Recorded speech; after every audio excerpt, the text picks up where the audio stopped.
আসসালামু আলাইকুম ভিউয়ার। আজকে আপনাদেরকে ইন্দোনেশিয়ার এমন একটা গ্রাম সম্পর্কে বলতে যাচ্ছি যেখানে মঙ্গলবারের দিন যদি কেউ মারা যায় তাহলে তার সাথে সাথে 6 দিনের মধ্যে তার পরিবারের সকল ব্যক্তি মারা যায়।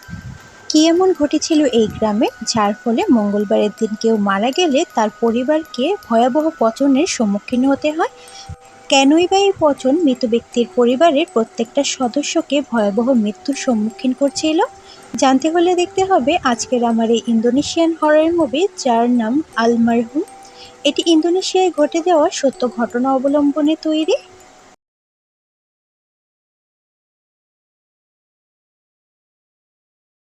মুভির শুরুতেই আমরা কিছু লোককে দেখতে পাই যারা অদ্ভুত ধরনের একটা মিউজিক বাজিয়ে দুজন ছেলে মেয়েকে মাটির মধ্যে পুরো শরীরটা ঢুকিয়ে রেখেছে।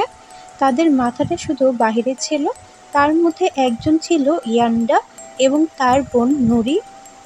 তাদের দুজনের মাথার উপরে একজন মহিলা হাত রেখে কিছু মন্ত্র পড়ছিল।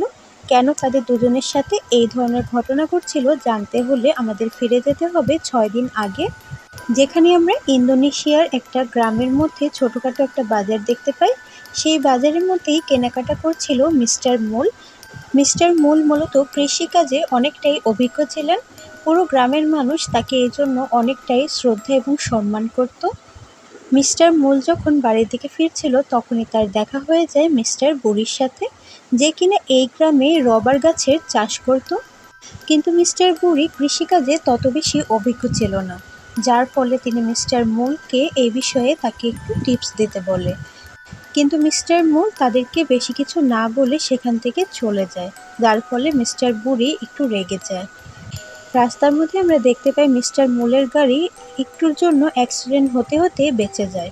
কিন্তু মিস্টার মুল এসব বিষয়ে চিন্তা না করে বাড়ির দিকে ফিরে আসে। তখনই আমরা তার ছোট ছেলে ইয়ান্ডাকে সেখানে দেখতে পাই, যে কিনা কলেজে ভর্তি হওয়ার জন্য তার বাবার সাথে কথা বলছিল। কিন্তু তার বাবা তাকে পুলিশ একাডেমিতে জয়েন হতে বলে দেয়। কিন্তু ইয়ান্ডা আরও পড়তে চাইছিল, তাই এখন সে পুলিশ একাডেমিতে ভর্তি হতে চাচ্ছিল না। তখনই আমরা এখানে এজেন্টকে দেখতে পাই, যে কিনা মিস্টার মুলের ভাইয়ের মেয়ে। মিস্টার মুল ধনী ব্যক্তি হওয়ায় এজেন্ট তার কাছে থেকে পড়াশোনা করত। কাজে পারদর্শী হওয়ায় তাকে ঘোড়া দেখাশোনার দায়িত্ব দেওয়া হয়েছিল। তখনই আমরা সেদিন রাতের দৃশ্য দেখতে পাই, যেখানে মিস্টার মুল নিজের জন্য স্যুপ তৈরি করছিল। মিস্টার মুল তার সন্তানদের ভবিষ্যৎ নিয়ে অনেকটা বেশি চিন্তিত ছিল, যার ফলে তিনি তার স্ত্রীর সাথে এ বিষয় নিয়ে কথা বলতে বলতে স্যুপ খাচ্ছিল। মিস্টার মুল যখন স্যুপ খাওয়া শেষ করে বাহিরের দিকে এলো তখন হঠাৎ করেই তিনি অসুস্থ বোধ করছিল, কারণ তার বুকের ভিতরে ব্যথা অনুভব হচ্ছিল। তার এই অবস্থা দেখে তার স্ত্রী দৌড়ে এসে তাকে একটা চেয়ারের মধ্যে বসায়, আর কিছুক্ষণের মধ্যেই মিস্টার মুল একটু সুস্থ বোধ করে। তার ব্যথাটা আস্তে আস্তে চলে যায়। পরে আমরা ভোর সকালের দৃশ্য দেখতে পাই, যে এখানে মুলের স্ত্রী এখানে তারিখ চেঞ্জ করছিল, মানে আজকে 22 তারিখ মঙ্গলবার। সকালবেলা ঘুম থেকে উঠেই মিস্টার মুল গোসল করতে যায়। বাথরুমে গিয়ে সে পানিটাকে ঠান্ডা দেখে গিজার অন করে। তখনই আমরা দেখি গিজারের মধ্যে কিছুটা সমস্যা দেখা দিচ্ছে। হঠাৎ করেই মিস্টার মুলকের বুকে আবারও ব্যথা অনুভব হয়। তিনি তার বুকে হাত দিয়ে তারপরে সেখানে দম নেওয়ার চেষ্টা করছিল। এবার তার বুকের ব্যথাটা একটু বেশিই হচ্ছিল। তখন আমরা দেখতে পাই গিজারটা নষ্ট হয়ে যায় এবং পানির মধ্যে কারেন্ট চলে আসে। মিস্টার মুল সেখানে দাঁড়িয়ে থাকা অবস্থায় পানি তার পায়ের কাছে চলে আসছিল। তখন সে বাথরুমের উপরে চলে যায় এবং বেসিনে গিয়ে একটু নিজেকে সুস্থ বোধ করে। সে যখন আবার ফিরে বাইরের দিকে আসছিল তখন হঠাৎ করেই পানিতে পাড়া দেওয়ার কারণে তার কারেন্টে শর্ট লাগে এবং সে সেখানেই মৃত্যুবরণ করে, যা কিনা ছিল মঙ্গলবারের দিন। এই গ্রামে একটা কুসংস্কার আছে, যদি মঙ্গলবারের দিন কেউ মারা যায় তাহলে সে পুরো গ্রামের জন্য অভিশাপ হয়ে দাঁড়ায়, আর তার পুরো পরিবারকে 6 দিনের মধ্যে এই শাস্তি ভোগ করতে হয়। এখান থেকে দৃশ্য পরিবর্তিত হয় আর আমরা পরের দিন সকালবেলা দৃশ্য দেখতে পাই, যেখানে মিস্টার মুলকের মেয়ে নুরি সেখানে এসে উপস্থিত হয়। বাবার এই অবস্থা দেখে নুরি অনেকটা বেশি ভেঙে পড়ে। নুরির তার বাবার চেহারা দেখে ছোটবেলার সব ঘটনা মনে পড়ে যায়, কিভাবে তার বাবা তাকে উৎসাহিত করত প্রত্যেকটা বিষয়ে। তার বাবা সে মেয়ে হওয়া সত্ত্বেও তাকে অনেকটা বেশি আদর করত। তখনই আমরা সেখানে দেখতে পাই মিস্টার মুলকের বড় ছেলেকে। যার নাম সীসা এবং সে পেশায় একজন ডাক্তার ছিল। সেও তার বাবার পুরনো স্মৃতি মনে করে অনেকটা বেশি ভেঙে পড়ে। তখনই আমরা দেখতে পাই মিস্টার বুড়ি সেখানে এসে উপস্থিত হন এবং সীসা আর নুরির সাথে কথা বলে যে তোমার বাবা একটা খারাপ দিনে মারা গেছে, তাই এই গ্রামের নিয়ম অনুযায়ী তোমার বাবাকে কবর দিতে হবে, নয়তো 5 দিনের মধ্যে মৃত ব্যক্তি তার পুরো পরিবারকে শেষ করে ফেলে। এর জন্য এই নিয়ম অবশ্যই মানতে হবে। পুরো পরিবার মিস্টার বুড়ির কথায় রাজি হয়ে গেলেও তার বড় ছেলে সীসা এ কথায় রাজি হয় না, কারণ সে একজন ডাক্তার। এই সব কিছুই তার জন্য একটা কুসংস্কার ছিল, যা কিনা সে মানতে চাইছিল না। কিন্তু নুরি অনেকটা বলে তার বড় ভাইকে এ বিষয়ে রাজি করায়। এবার মিস্টার মুলকের পুরো ফ্যামিলি গ্রামের নিয়ম অনুযায়ী মিস্টার মুলকে দাফন করতে যায়। তখনই আমরা দেখতে পাই মিস্টার মুলকের স্ত্রী হঠাৎ করে অসুস্থ হয়ে পড়ে, কারণ সে এই মৃত্যুটা মেনে নিতে পারছিল না। নুরি এবং সীসা তার মাকে বাড়িতে রেখেই তারা সবাই মিলে সেই কার্য সম্পন্ন করতে চলে যায়। তারা গ্রামের নিয়ম অনুযায়ী তার বাবাকে দাফন করে। পুরো গ্রাম এখানে থেকে অনেকটাই দোয়া-দরুদ পড়ে তার লাশটাকে দাফন করছিল, যাতে করে মৃত ব্যক্তিটা আর ফিরে না আসে। এখান থেকে দৃশ্য পরিবর্তিত হয় আর আমরা সেদিন রাত অর্থাৎ প্রথম দিনের দৃশ্য দেখতে পাই, যেখানে পুরো গ্রামবাসী মিলে নুরিদের বাড়িতে বসে প্রেয়ার করছিল। সবাই মিলে রাতভর দোয়া-দরুদ পাঠ করছিল। আর এখানে মিস্টার মুলকের স্ত্রী অনেকটা বেশি ভেঙে পড়েছিল। হঠাৎ করে তিনি একটা আওয়াজ শুনতে পায়, যা কিনা এখানে থাকা কোনো মানুষই শুনতে পাচ্ছিল না। তিনি একটা মোমবাতি হাতে নিয়ে আস্তে আস্তে করে এক রুম থেকে আরেক রুমের দিকে যায়। তখনই তিনি তার স্বামীর আওয়াজ সেখানে শুনতে পায়, যার ফলে তিনি ভয়ে চিৎকার শুরু করে। তার মনে হচ্ছিল তার স্বামী যেন এইখানেই আছে। পুরো গ্রামবাসী তার চিৎকার শুনে দৌড়ে সেখানে যায়। তারা গিয়ে দেখে মিস্টার মুলকের স্ত্রী জমিনে বসে পাগলের মতো অদ্ভুত আচরণ করছে। তখন নুরি গিয়ে তার মাকে সামলে নেয়। তখন সে তার মাকে রুমে নিয়ে যায় এবং বোঝানোর চেষ্টা করে যে এটা তোমার মনের ভুল, বাবা তো মারা গেছে, সে আর কখনোই ফিরে আসবে না। কিন্তু তার মা এটা বিশ্বাসই করতে চাইছিল না। সে অনেকটা বেশি ভয় পেয়ে গিয়েছিল, যার ফলে নুরি রাতের বেলা তার পাশেই শুয়ে থাকে। হঠাৎ করেই আমরা দেখতে পাই রাত 12টার সময়, যখন কিনা নুরির ঘুম ভেঙে গিয়েছিল। তখন সে একটা মোমবাতি হাতে নিয়ে সেই রুমটার দিকে যাচ্ছিল যেখানে তার মা তার বাবাকে দেখতে পেয়েছিল। হঠাৎ করেই পাশের বাথরুম থেকে কিছু আওয়াজ শুনতে পায়। এটা সেই বাথরুম ছিল যেখানে মিস্টার মুলক মারা গিয়েছিল। সে বাথরুমের দরজার সামনে এগিয়ে যাবেই তখনই হঠাৎ করে সেখান থেকে তার ছোট ভাই ইয়ান্ডাকে বেরিয়ে আসতে দেখে। নুরি প্রথমে ঘাবড়ে গেলেও পরে নিজেকে সামলে নেয়। তারপরে সে ইয়ান্ডাকে নিয়ে লিভিং রুমের দিকে আসে। তখন আমরা এজিনকে দেখতে পাই যে কিনা তাদের জন্য খাবার গুছিয়ে রাখছিল। তখনই সেখানে তাদের বড় ভাই সীসা চলে আসে। সীসা তার বাবার মৃত্যুতে অনেকটা বেশি আপসেট ছিল, আর যেহেতু সে ডাক্তার ছিল তার তাড়াতাড়ি কর্মস্থলে ফিরতে হবে, যা বলে সে এখান থেকে চলে যায়। তখনই আমরা সেই বাড়িতে নুরির পেছনে একটা পতনকে দেখতে পাই। এখান থেকে দৃশ্য পরিবর্তিত হয় আর দ্বিতীয় দিনের দৃশ্য দেখা যায়, যেখানে নুরি ঘুম থেকে উঠেই তার মাকে খুঁজছিল। তাকে কোথাও সে খুঁজে পাচ্ছিল না, যার ফলে সে বাড়ির বাইরে এসে তার মাকে খোঁজাখুঁজি করছিল। কিছুক্ষণ খোঁজার পরে তারা দেখতে পায় তার মা রাস্তার একদম মাঝখানে শুয়ে আছে, যেখানে হঠাৎ করেই একটা গাড়ি তার মার উপর দিয়ে চলে আসছিল। তখনই ইয়ান্ডা দৌড়ে সেখানে চলে যায় এবং তার মাকে বাঁচিয়ে ফেলে। এই দৃশ্যগুলো মিস্টার বুড়িও দেখতে পায়, যে কিনা মিস্টার মুলকের বড় ছেলে সীসাকে দাঁড় করিয়ে বলে তোমার বাবার মৃত্যুর কারণেই এই সব কিছু হচ্ছে, এখন তোমাদের পুরো পরিবারকে এটা ভোগ করতে হবে। সীসা তার কথায় পাত্তা না দিয়ে সেখান থেকে চলে যায়। এখানে আমরা দেখতে পাই মিস্টার মুলকের স্ত্রী অনেকটাই অসুস্থ হয়ে পড়েছে, যে কিনা নুরিকে বলছে যে তোমাদের জন্য একটা ভালো আর একটা খারাপ খবর নিয়ে এসেছি। খারাপ খবর হচ্ছে আমি খুব তাড়াতাড়ি তোমাদের মাঝ থেকে চলে যাব, আর ভালো খবর হচ্ছে এটাই, আমি সাথে তোমাকে নিয়ে যাব। মায়ের এমন অদ্ভুত কথা শুনে নুরি অনেকটা বেশি চমকে যায়, আর রাতের বেলাও সেই কথাটাই সে ভাবতে থাকে। তাদের 3 ভাই বোনের মধ্যে এই বিষয়টা নিয়ে আলোচনা হয়। ইয়ান্ডা সীসাকে বলে যে বাবা অশুভ দিনে মারা যাওয়ার কারণে আজ আমাদের ঘরে এইসব ঘটছে, কিন্তু সীসা কোনো মতে এটা শুনতে রাজি না। সে নুরি এবং ইয়ান্ডাকে বলে মা পাগল হয়ে গেছে, যার ফলে সে এইসব অদ্ভুত আচরণ করছে। কোনো আধ্যাত্মিক কারণে এইসব কিছু ঘটেনি। তাদের মধ্যে কিছুক্ষণ ঝগড়া হওয়ার পরে নুরি এসে তাদের থামিয়ে দেয়। পরে আমরা তৃতীয় দিনের দৃশ্য দেখতে পাই, যেখানে মিস্টার মুলের স্ত্রী অর্থাৎ নুরির মাকে স্বাভাবিক দেখা যাচ্ছিল। তিনি একদম স্বাভাবিকভাবেই কথা বলছিল। তখন ইয়ান্ডা, সিসা এবং নুরির মনে হয় তার মা একটু একটু করে সুস্থ হয়ে যাচ্ছে। নুরি তার মাকে বলে, আমরা সবসময় তোমার পাশে আছি। তুমি এভাবে ভেঙে না পড়ে আস্তে আস্তে সুস্থ হওয়ার চেষ্টা করো। সেদিন মাগরিবের ওয়াক্ত তার মা নিজের রুমে নামাজ পড়ছিল। তখন আমরা দেখতে পাই তিনি যে রুমে নামাজ পড়ছিল সেই রুমের উপরে রিপেয়ারিংয়ের কাজ হচ্ছিল, যার ফলে সেই ফ্যানটা অনেকটা জোরে জোরে কাঁপছিল। তখনই আমরা আয়নার ভেতরে সেই পচনটাকে দেখতে পাই, যেটাকে আমরা নুরির পিছনে দেখতে পেয়েছিলাম। নুরির মা এখানে নামাজ শেষ করে এবং মোনাজাত ধরে উপরের দিকে তাকালে দেখতে পায় ফ্যানটা একটু কাঁপছে, যার ফলে তিনি ফ্যানটাকে বন্ধ করতে যায়। তিনি ফ্যানটা বারবার বন্ধ করার চেষ্টা করছিল, তখনই আমরা দেখতে পাই সামনের জানলাটা খুলে যায়। নুরির মা তখন জানলাটা বন্ধ করার জন্য সামনের দিকে এগিয়ে যায়। হঠাৎ করে তখনই সেই পচনটা তার সামনে চলে আসে। তিনি কিছু বুঝতে না পেরে চিৎকার করে মাটিতে পড়ে যায়। তখনই উপর থেকে ফ্যানটা ভেঙে তার মুখের উপরে পড়ে এবং সে সেখানেই মারা যায়। পুরো গ্রামবাসী 2 দিনে 2টা অস্বাভাবিক মৃত্যু দেখে চিন্তায় পড়ে যান। তারা বারবার সেই অমঙ্গলের কথা বলতে থাকে। এদিকে নুরি অনেকটাই ভেঙে পড়ে।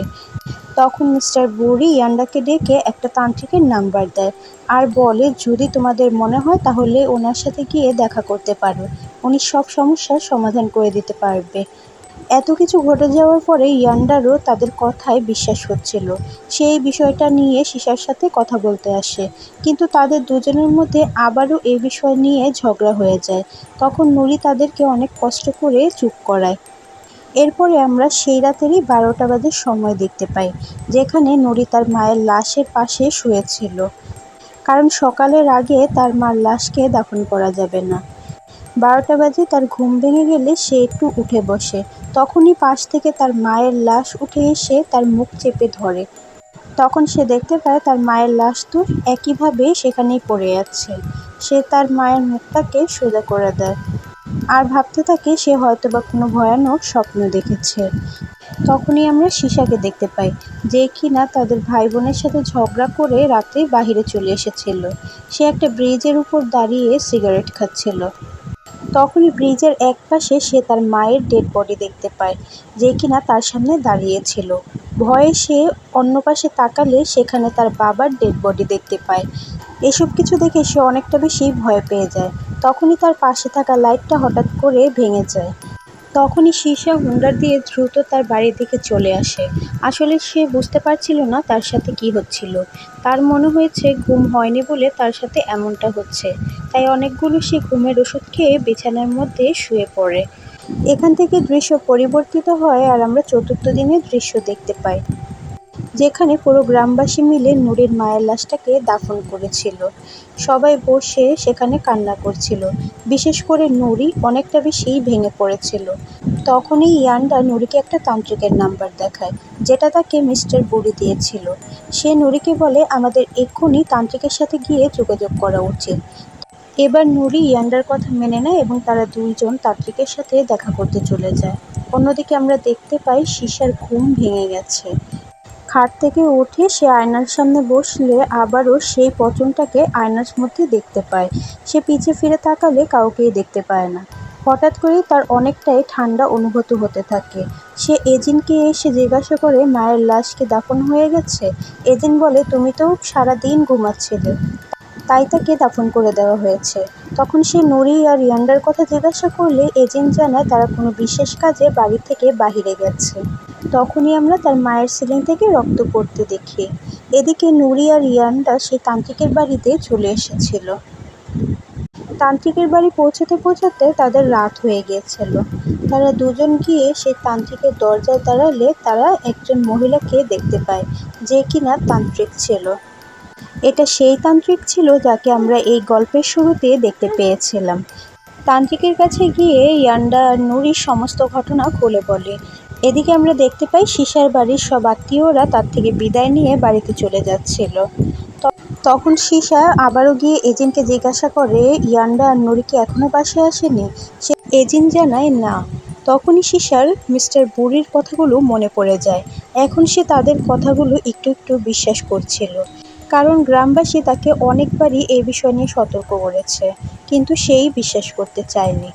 তাই সে এজিনের সাথে কিছুটা কথা বলে তারপরে নিজের রুমের দিকে চলে যায়। এদিকে আমরা নুরি আর ইয়ান্ডাকে দেখতে পাই সেই তান্ত্রিকের সাথে আলোচনা করছিল। অন্যদিকে সিসা তার রুমে এসে পুরো রুম তল্লাশি করতে থাকে। সে আলমারি, ওয়ার্ড্রব এবং খাটের নিচে ভালো করে দেখতে থাকে। তখনই সিসা খাটের নিচে হাত দিয়ে একটা অদ্ভুত ধরনের কালো জাদুর জিনিস পায়, যেটা দেখে সে অনেকটাই ভয় পেয়ে যায় এবং সেটা তার হাত থেকে পড়ে যায়। মুহূর্তের মধ্যেই সে জিনিসটা গায়েব হয়ে যায়। তখন সিসা খাটের নিচে আবারও ভালো করে সবকিছু খুঁজতে থাকে। তখনই সে একটা কাপড়ে মোড়ানো পুতুল দেখতে পায়। পুতুলটা খোলার পরে তার ভেতরে সে কালো রঙের এক ধরনের পাউডার দেখতে পায়, যা দেখে তার কিছুটা সন্দেহ হয়। এজন্য সে তার ছবি তুলে ইয়ান্ডা এবং নুরির কাছে পাঠিয়ে দেয়। তখনই হঠাৎ করে তার রুমে থাকা জানলাটা খুলে যায়। সে জানলাটা বন্ধ করার জন্য তার কাছে গেলে আমরা তার রুমের ভিতরে সেই পচনটাকে দেখতে পাই, যা তার মার রুমের ভিতরে আমরা দেখতে পেয়েছিলাম। যা দেখে সিসা ভয়ে তার চোখ বন্ধ করে ফেলে। সে চোখ খুলে পরে দেখতে পায় সেখানে কিছুই নেই। তখনই সিসা লক্ষ্য করে জানলার বাহিরে তার বাবা দাঁড়িয়ে আছে, যেমনটা তার মা মৃত্যুর আগে দেখতে পাচ্ছিল। সে তার বাবার পিছে পিছে বাড়ির বাহিরে চলে যায়, যে বিষয়টা এজিন জানলার থেকে দেখতে পায়। তখনই এজিন সিসাকে বাড়িতে খুঁজতে থাকে। সে সিসাকে বাড়িতে খুঁজে না পেয়ে নুরি এবং ইয়ান্ডার কাছে কল করে। নুরি তার মোবাইলে সিসার পাঠানো সেই ছবিটা দেখতে পায়, যার ফলে সে সাথে সাথে ইয়ান্ডাকে নিয়ে সেখান থেকে সিসাকে খোঁজার জন্য চলে আসে। অন্যদিকে সিসা তার বাবার পিছু করতে করতে জঙ্গলের ভেতরে চলে আসে। তখন অন্ধকারে সিসা তার বাবাকে দেখতে না পেয়ে তার পকেটে থাকা দিয়াশলাইটের কাঠি জ্বালায়, আর তার বাবাকে সেই কাঠের আলোতে খুঁজতে থাকে। তখনই হঠাৎ করে সেই পচনটা তার সামনে এসে পড়ে এবং সে ভয়ের চোটে নিচে পড়ে যায়। সেখান থেকে পালানোর সময় সে আবারও নিচে পড়ে যায় এবং তার পায়ের ভেতরে খুব গুরুতরভাবে আঘাত পায়। অন্যদিকে আমরা দেখতে পাই পুরো গ্রামবাসী মিলে সিসাকে বাহিরে খুঁজতে বের হয়ে যায়। এজিনও গ্রামবাসীদের সাথে সিসাকে খুঁজতে বের হয়।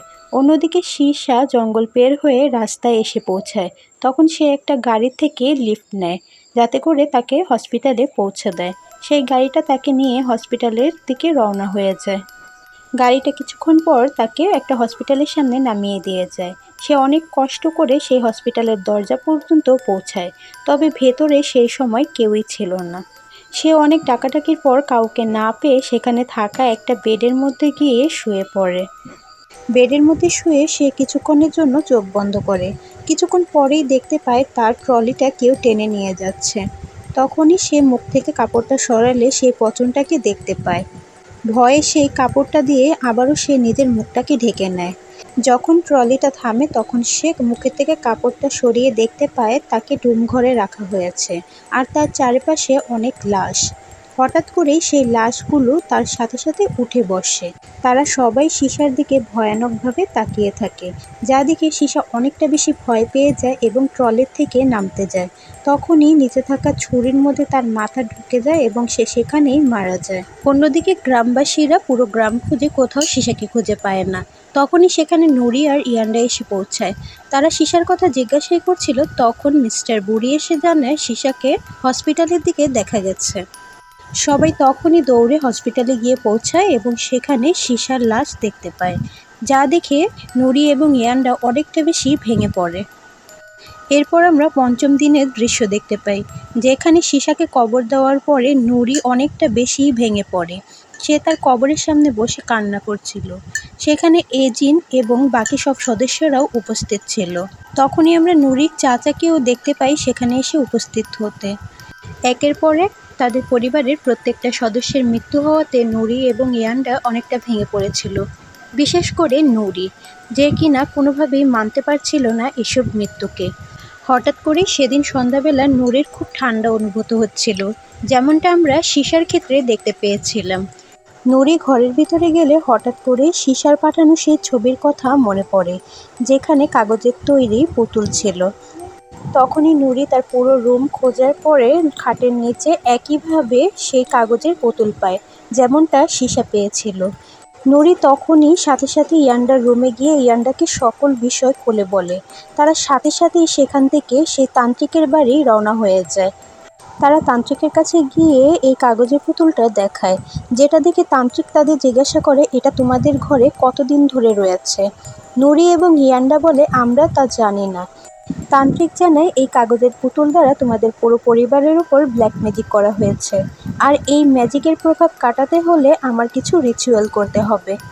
তখনই আমরা মুভি শুরুতে হওয়া দৃশ্য দেখতে পাই, যেখানে রিচুয়ালের জন্য নুরি এবং ইয়ান্ডার হাত থেকে কিছুটা রক্ত কেটে একটা ডালার মধ্যে নেওয়া হয়। তখন তান্ত্রিক তাদের রক্ত নেওয়ার পর একটা অদ্ভুত মিউজিকের সাথে তাদের রিচুয়াল শুরু করে, যেখানে নুরি এবং ইয়ান্ডাকে জমিনের ভিতরে অর্ধেকটা গেড়ে দেওয়া হয়, শুধু তাদের মাথাটা বাহিরে ছিল। তান্ত্রিক তাদের মাথার মধ্যে হাত রেখে কিছু মন্ত্র পড়তে থাকে, যার দ্বারা ইয়ান্ডা এবং নুরি দেখতে পায় তাদের বাবার কিভাবে মৃত্যু হয়েছিল। তারা আরও দেখতে পায় তার মার কিভাবে ভয়ানকভাবে মৃত্যু হয়েছিল। এছাড়াও তারা তার বড় ভাই সিসার মৃত্যুকেও দেখতে পায়, যার ফলে তারা বুঝতে পারে এই সমস্ত কিছু একটা ব্ল্যাক ম্যাজিকের দ্বারা হয়েছিল, যেটা তাদের পুরো পরিবারের উপরে অন্য কেউ পরিচালিত করেছিল। তখনই একটা মরা মুরগির মধ্যে মন্ত্র পড়ে ইয়ান্ডার মাথায় ছোঁয়ালে তার কিছু হয় না, কিন্তু নুরির মাথায় ছোঁয়ালে সে খুব জোরে চিৎকার করতে থাকে।